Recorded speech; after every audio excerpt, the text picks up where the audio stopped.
All right, folks. Friday Night Live, and it's hot. We're in the 90s. Um, yeah, we're in the 90s, and I don't even know when we're going to get rain again. So I think I mentioned last week that I had to get my gutters fixed. When I originally put the gutters up, I did not know that those little hubs that connect them, slip joints. That's the word I'm looking for. I didn't do it all that well, and they constantly leaked. And then after the big snowstorm and ice storm that we had in December or January, um, there were some sections that pulled away, tore, were bent, all kinds of askew, and a section that was leaking right into the windowsill. So in the living room. So last week I said we got to get these gutters fixed. Took a couple of days doing it mostly by myself and with ladders. I got them fixed just in time for a whole lot of heat and no freaking rain. So that's the way it goes, right? Gutters were fun. 32 feet of gutter. I'm not real good at wrangling stuff like that. Not my favorite thing to do. So that was fun. So I'm really glad I could get that done right before we're not going to have any dang rain at all for who knows how long. So we've been having another busy week here as usual, just plugging right along for the season, and got a number of events coming up that I will talk to you guys about. We'll do a little bit of farm/homestead catch up. Got a few stories to tell you guys. So thank you for hopping in the chat. Pippin's here hanging out, and let's get right into it. So let me do my housekeeping real quick. Event number one is tomorrow, the 15th, June 15th, down at the Haven Earth Trade School in Old Fort, Tennessee. Hi, Mary James. Thank you for dropping in. Old Fort, Tennessee, which is going to be down towards the Chattanooga side of things, they are having a homestead boot camp. I'm picking up the day pass just to go on Saturday because I can't be away for the whole weekend. But Sean Mills is going to be there. He's talking solar stuff. Nicole Sauce is going to be there talking food preservation and pantry stuff. They've got agroforestry stuff, which is that's the guy I really want to go talk to, and I'm interested to see their setup. They run their organization as a private membership, which is a model I'm very interested in for my business or a business going forward. So, and I've just been meaning to get down there and see them and see what they're doing down there because I'm sure it's cool.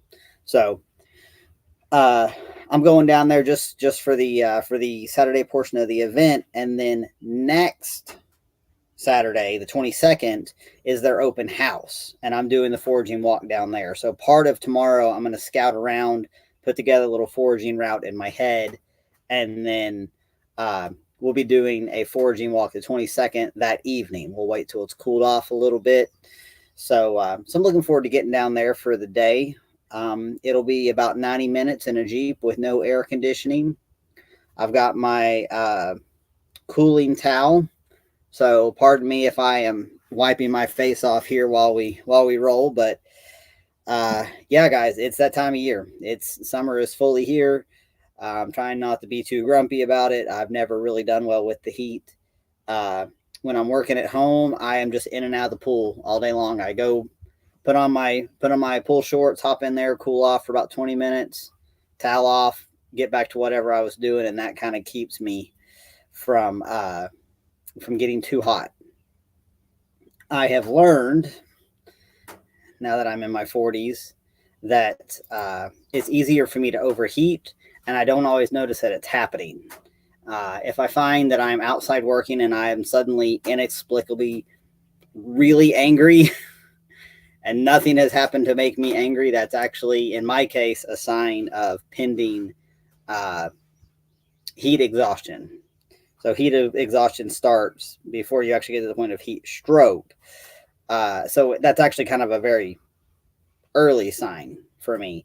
Learned that back in the lawn mowing days. So you guys pay attention to that. Maybe that's accurate for you if you are not normally an angry person, and I'm not under the majority of circumstances, and you feel a big shift in your mood when you're outside working, that could actually be hormonal shifts that are telling you, hey, we're overheated and we've got to get cooled down. So you guys watch out for that. Cormac over there on the other side of the pond still waiting on summer. Uh, Cormac, I've been meaning to ask you. I've listened to this is completely off the cuff, but I listened to Howard Hughes, who has the Unexplained podcast, and he's also a radio guy. So I think he does like actual like radio news commentary on the BBC and some of the other networks over there. So let me know if you've ever listened to Howard. But he's a wonderful interviewer. He's been around a long time. He's a big fan of Art Bell, and he always opens his shows by talking about the weather, and I just think it's cool. So I try to catch his podcast. The way they're released, they're not always exactly right. Like he releases them in a big bulk, so they might be from a few months ago. But yeah, Howard Hughes is a cool guy, and I love to listen to his accent and kind of hear he's a British guy and hear his take on things over there on around the EU and those countries. So Pip and I says it's been mid 90s and I'm usually angry. Yeah, I don't know what to tell you. If you're already angry, I don't know, figure something else out. Just I guess cool yourself in advance of that, because I remember when this happened to me. This happened to me when I was mowing. It was in August. This was when we were still in the old neighborhood, I think. Maybe we'd already moved out here. That's right. We'd already moved out here to the farm, but I was still mowing in the old neighborhood because I had all these customers from the last year or two. And I decided to keep those clients for one more year. And I was mowing this yard, and it was kind of a pain in the butt yard. Anyhow, it was one that they'd let get overgrown. And I was beginning to think that maybe I hadn't asked for enough money. I was working on this yard, and I was just suddenly absolutely overcome with the biggest feeling of rage. And normally I have a trigger for something like that. Something has happened. Somebody has said or done something for me to feel that way. And so I went and sat in the shade. I was hot anyway, sat in the shade, drank a bunch of water, and then something told me that I just needed to go home. I was like halfway through my day, and I just went home. And I went out there the next day and finished it. Texted the guy, said I'll be out tomorrow to finish, and that's what I ended up doing. And I didn't like check a temperature or anything like that, and I don't think we had the pool yet, so I probably just came home, and I think we had one of the little plastic pools, and sat in the pool and cooled myself off. So yeah, that stuff can sneak up on you, and as we get older, we're not as tolerant, or we're not as, maybe we're more stubborn, or our bodies just aren't aware. You'll see a lot of times older people will complain that they're cold, but if you actually look at them, they're actually too hot. So that's one of the things you kind of have to watch out if you're a caregiver. So anyhow, yeah, watch out for the heat. Of course, with the with the heat, we're keeping an extra close eye on the animals. Before I forget, before I get too far down the way about the animals, I do have one more announcement coming up, and pardon me for pulling up the flyer here, but I am doing a foraging walk on a farm in Rogersville, Tennessee. That's going to be up in the Hawkins County area, up north side of the state and northeast. And if this godforsaken computer would work with me, I could tell you. Let me just look at my calendar then.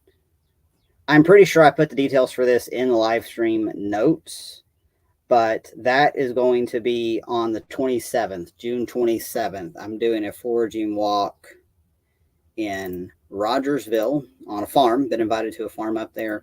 So I will make sure that those details are available on the Facebook and all those other places as well. So,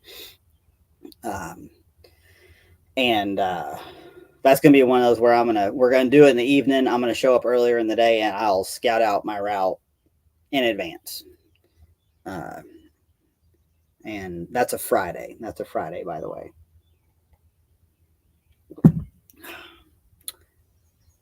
Howdy, Margot. Thank you for stopping in.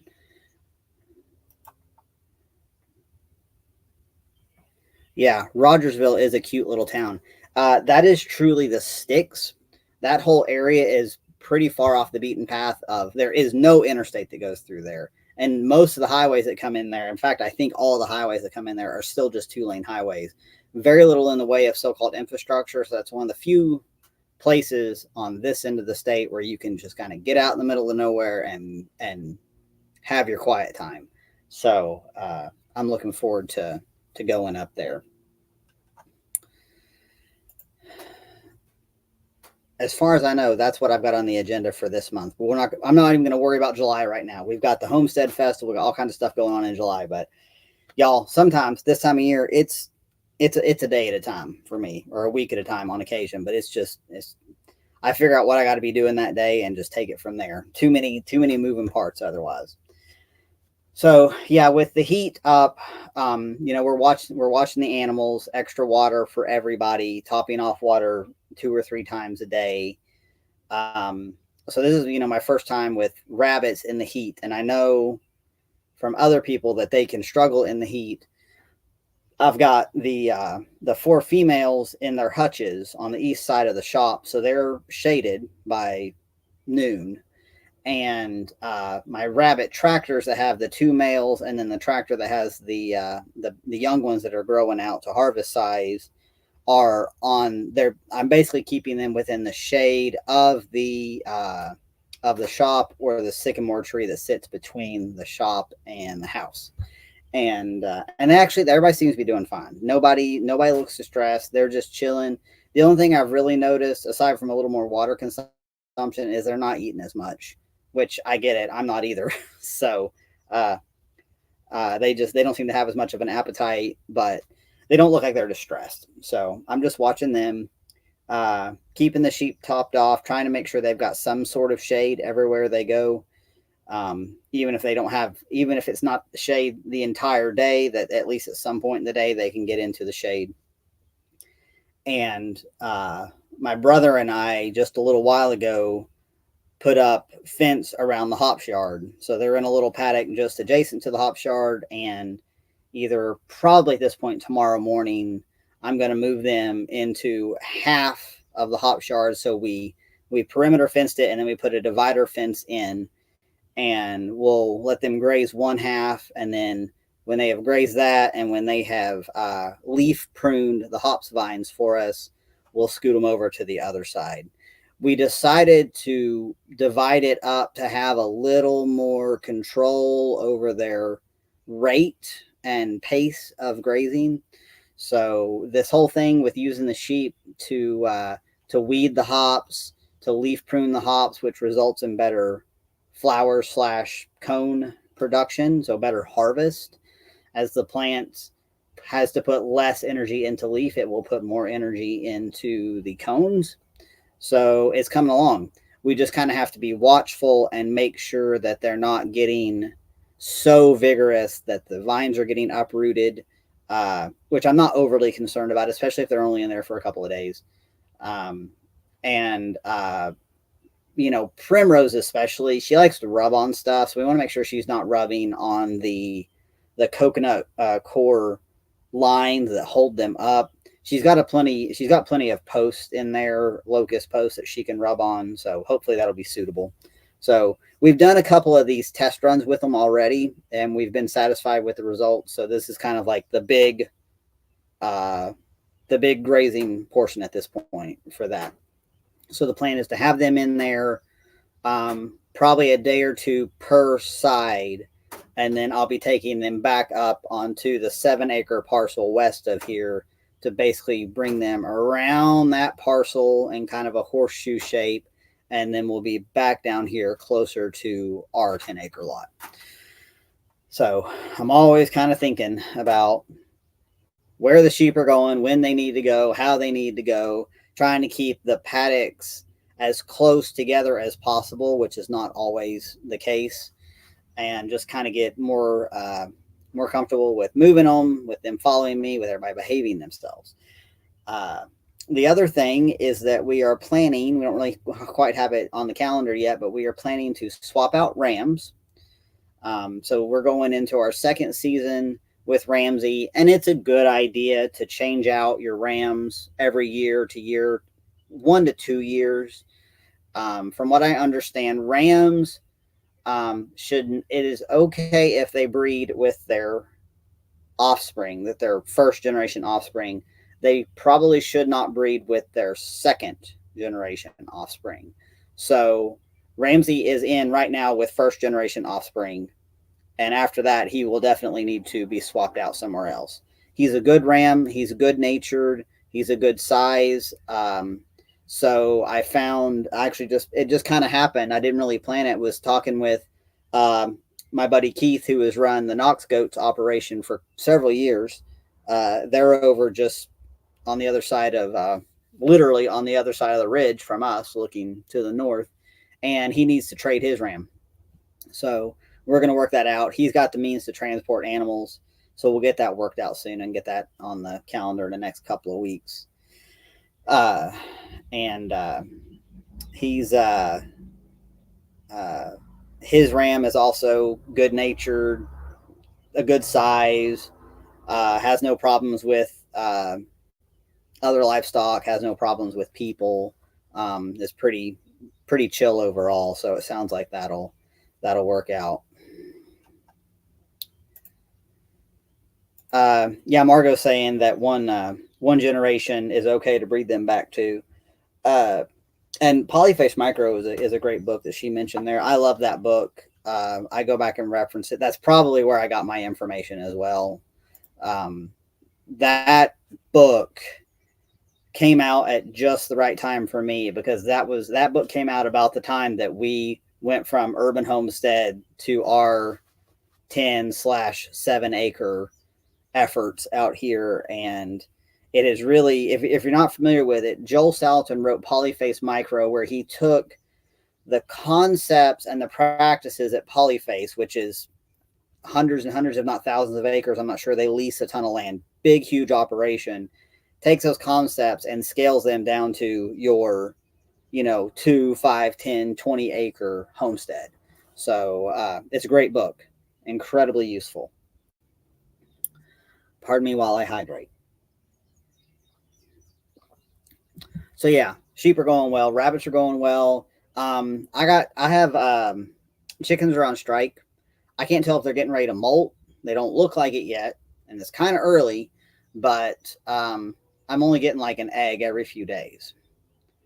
There's a possibility I've got an egg eater in there. So I have grabbed some golf balls and put that in the coop to help deter that behavior. And I'm just checking 3 or 4 times a day uh, for eggs before somebody has a chance to go in there and peck an egg open. I have found a couple of times just bits of shell, which is what leads me to believe that could be the case. But I'm also not hearing anybody do the egg call. So maybe they're just not laying. I don't even really know how old these chickens are. So we'll see about this for the next few weeks. It's not the end of the world, because they're mostly just eating garden weeds. I'm not really out any money on their food. They're mostly eating garden weeds and a little bit of ferment. But we'll see. We'll see if they straighten up, or if we're molting, or what the deal is. But it's not a big deal. It's just 6 birds. But I'd like to be having some eggs again. They're different. They have a different attitude than chicken I've ever had before. I'm not even really sure how to describe them. They're the most standoffish chickens that I've ever had. I guess that's the best way to put it. So we'll cross that bridge when we get to it. It is not high on my list of priorities. One Step Closer has dropped in. Thank you so much for hanging out. You guys feel free to let me know what you're up to too, because I actually don't have a ton of. I don't really have a main topic today or anything. I'm mostly just going over what we did this week, what's coming up, and that's what I got today. um, so we've got I went on another seed starting extravaganza a couple of weeks ago, and because it's so warm, they all pretty much germinated. So I've got like all this cantaloupe. I don't know how many different types of pumpkins. My entire shelf is full in the greenhouse. Cantaloupe, squashes, cucumbers, watermelon. It's a lot. It's a lot. And my brother said that he was going to turn the soil over on this kind of big garden that he likes to plant out, but he hasn't had time to get to it. So I'm going to check in with him about that this weekend and see if that's still on the radar, or if I got to start thinking about where I'm going to plug these plants in. Uh, since most of them are vining, I might just put them in the sections of the food forest that are just still mostly sun. That's kind of what I'm starting to think about doing, just as a backup plan. And I can probably give a few away and, you know, trade some with some folks. I also got more cuttings undergoing the rooting process. Did a bunch of new growth cuttings off of my rabbit eye blueberries. Did a bunch of hardy hibiscus. And on a job that I was on with the customer's permission, of course, I pruned a bunch of muscadines, pruned old wood off of muscadines, and took a few cuttings of new growth, kept them in water for a couple of days, and I got them potted up yesterday. So hoping to get some muscadines out of this. And we know for a fact that these produced really well. They produced beautifully last year. So that was nice little add on there to get going as well. Mary is asking, have I ever heard of surround kaolin clay? I have not. That's a new one on me. So if you know something, feel free to throw it in there. What's it used for? Are we talking like something like bentonite or something else? The health thing, soil thing? Please let me know. Speaking of where I got the muscadines, I have been on kind of a weekly schedule with this one particular customer where we're rehabilitating pretty much all of her property.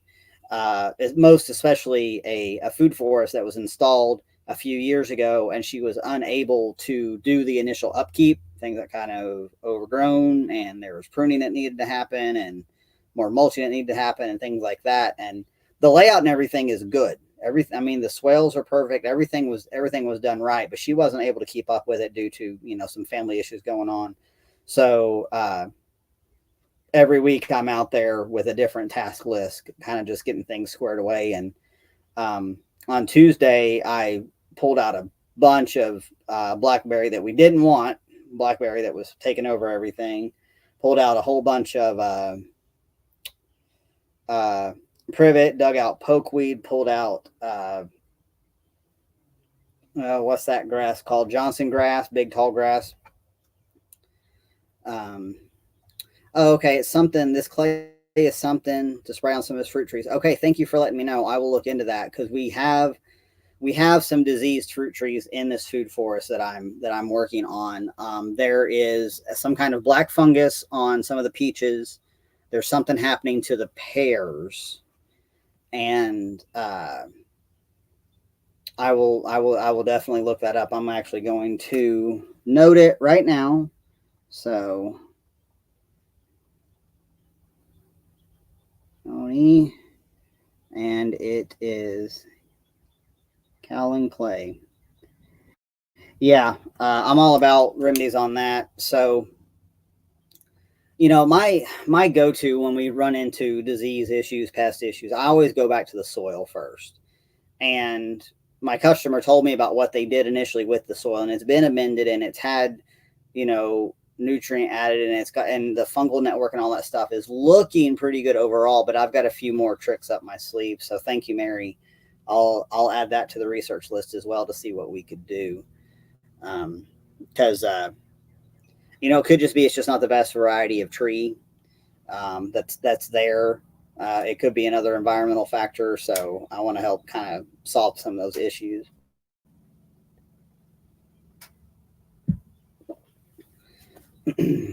One Step Closer is asking if there's a good organic way to control squash bugs. Neem oil doesn't seem to be doing much.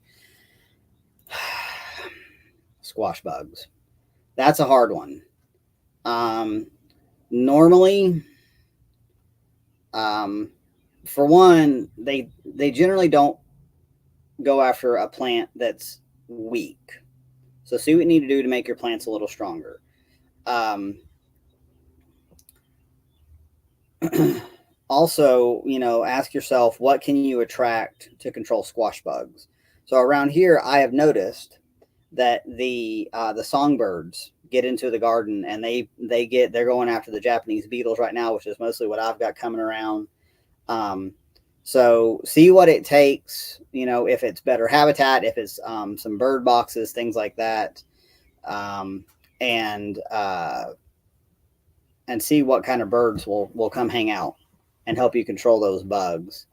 Um, and Margot, also, companion plants are dill and parsley. Yes. Uh, there it goes. All right. Dill and parsley. Marigolds might be another good one to throw in there. They drive off a lot of aphids as well. Um, I know it sounds generic, but my go-tos are what eats the bug, and what has like what is something that you can make essential oils from. So any of your aromatic herbs, oregano, dill, rosemary. When I have plenty of this around my garden, I just don't see bugs. When I visit people's gardens that are like mostly raised beds with just a lot of vegetables, but not really anything in the herb or flower department, they seem to have more problem bugs. So I think there's something in those plants that those bugs find unappealing, or they attract something that eats the bugs, whichever one it is. Uh, that's kind of what I'd start with, Jeremy. Because your plants don't have a chemical deficiency. They have, you just need more of something to, you either need a healthier plant, therefore you need healthier soil, or you just need a predator there to help you out.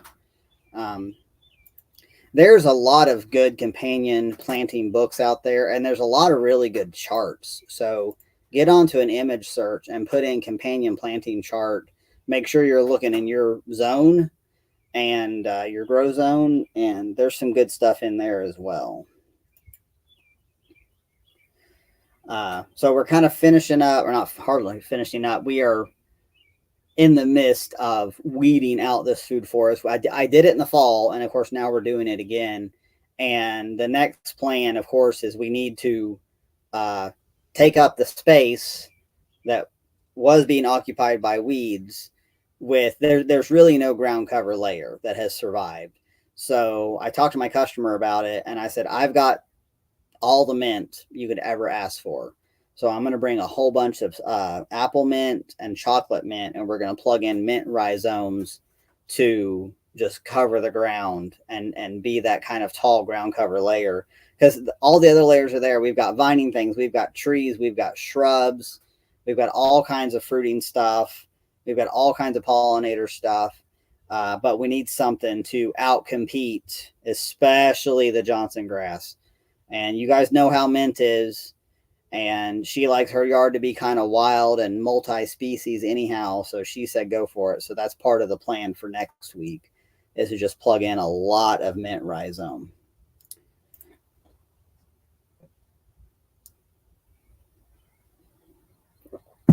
I don't know if I've got a book specific to companion planting, but just about every like organic garden book's going to have a chart of that nature. I think the Practical Permaculture book also has a chart like that in it. So, yeah, um, grow more stuff, grow more stuff, and try not to have too much of the same thing right in the same area. Blend it all up if at all possible. Let's see, what else have I got here?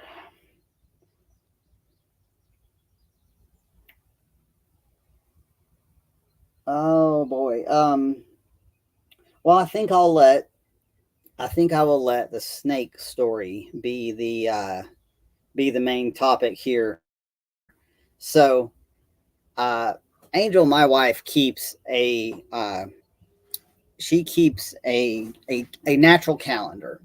Um, it's based off of the lunar cycles. So the the lunar cycles and the calendar that we use, the Gregorian calendar, they don't really match up. The whole Gregorian calendar is actually, if you go back and you do some research, doesn't make a bit of sense. But the lunar calendar, and she's kind of got it paired with like some ancestral knowledge, and it talks about, it kind of tells what time of year it is by what animal is emerging.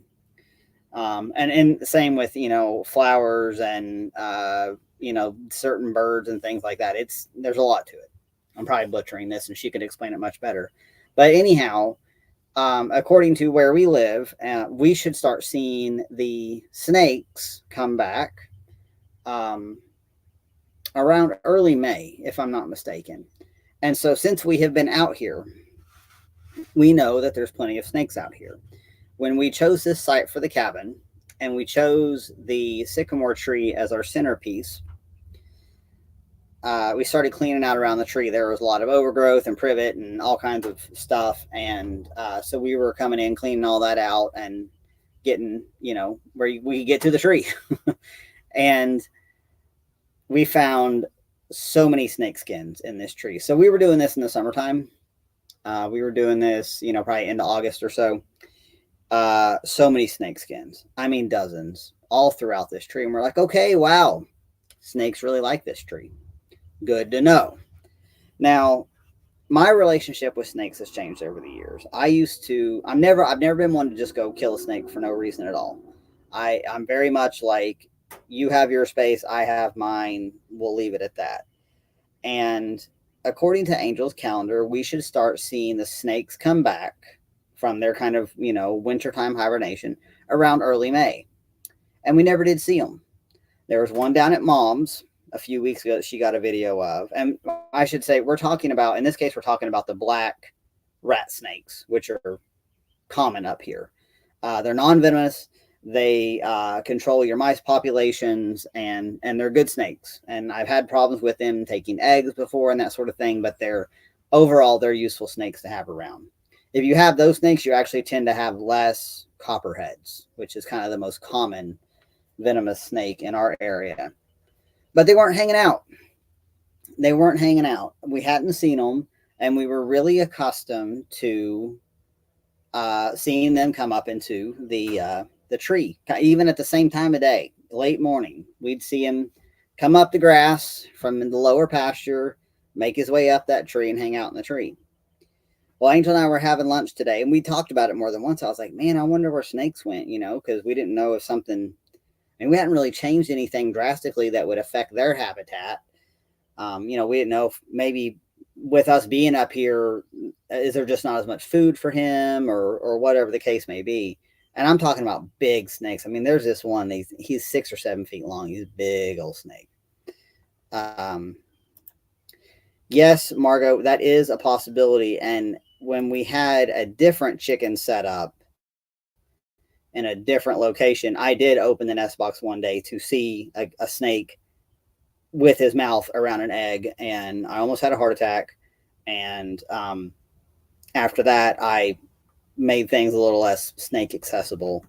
But I don't think I think I have a chicken problem, but that is something to kind of keep in mind. And really what would be the smart thing to do would be to put the game camera in there and see what's happening. So I should probably do that. But we were used to seeing them, and we just weren't. And we just couldn't really figure out what was up. Mom just saw that one come down to her house. And normally this is kind of like just a normal thing. Like if I'm out in the yard, I'm just kind of watching for the snake. I mean, I've nearly stepped on him a number of times. I always kind of walk around before I mow to make sure I'm not going to hit the snake and all that kind of good stuff. Well, we were having dinner out, or breakfast, lunch, whatever, a meal today out on the under the tree at the picnic table. And all of a sudden Angel said, there he is. And Snake was back, and he was making his way up the tree. And I was like, all right, good. So we talked to Snake, and he's just, this tree has multiple like nooks in it where there's multiple branches coming out from one. So there's like all these different little bowls that they can sit in, and they really seem to like that. So So he was just heading up there to his spot. Well, a little while later, she and I were sitting in the pool under the same tree, and we looked up and we saw a second snake, a much smaller one. And then a few minutes later, Angel found a third snake hanging out in the tree. So the snakes are back. They were late. I don't know why, but they're around, and they seem to be fine. So there's one that's really big, one that looked like maybe just a couple of feet long, same species, and then there's the one that kind of falls in the middle. So I don't know if we've got snake family. Do snakes stay together? I don't know. Are snakes territorial? They don't seem to be, and that's what we got up here. So now I'm back to watching where I step, and I'm also wondering. My baby bunnies are pretty big now. They're pretty big, but those tractors, the cages are okay. The hutch is okay, but I don't know that those tractors, because it's like 1 inch by 2 inch mesh, he probably could get in there. So I don't know. I mean, the bunnies are pretty big now. They're like, some of them are 2 to 3 pounds, and the smallest ones are probably well over a pound. So I guess we'll see, guys, because I really don't have any way to snake proof those tractors anymore without it just being absolutely impossible to use them. So we'll see. That's all I can say about that. We'll see. They're probably too big. I'm pretty sure the rabbits are too big at this point for a snake to bother with. And maybe a snake won't bother like 7 rabbits in one tractor. What would the rabbits do? That's a good question. Is this even a thing? Something to think about. So we're happy to have the snakes back, because we know we never have a mice issue. There is that. So let me make sure I grabbed all the comments here. Pippinized is stuck on inventory. Parts to organize. I don't envy you. I hate doing stuff like that. I need to inventory my shop really bad. I have stuff that I don't know that I have, and I need to make that happen. That'll probably be something for the next rainy day. That'll probably be a good use of that when we can't really work outside. So, well, guys, I'm looking over my notes, and I think I've pretty much got it wrapped up. And I put in a request for tacos tonight, which Angel is working on right as we speak. And I'm really excited about tacos, and I'm really hungry. So I think I'm going to go ahead and wrap it up right here. Thank you guys so much for hanging out. Holler at me. Margot said she put the book she's talking about in the Telegram group. Telegram group is in the notes of the video. If you're watching this later and you're not in it, come join us over there. We talk about all kinds of cool stuff. If you need anything, you know how to find me. And you guys have an excellent weekend, and we'll talk to you next time.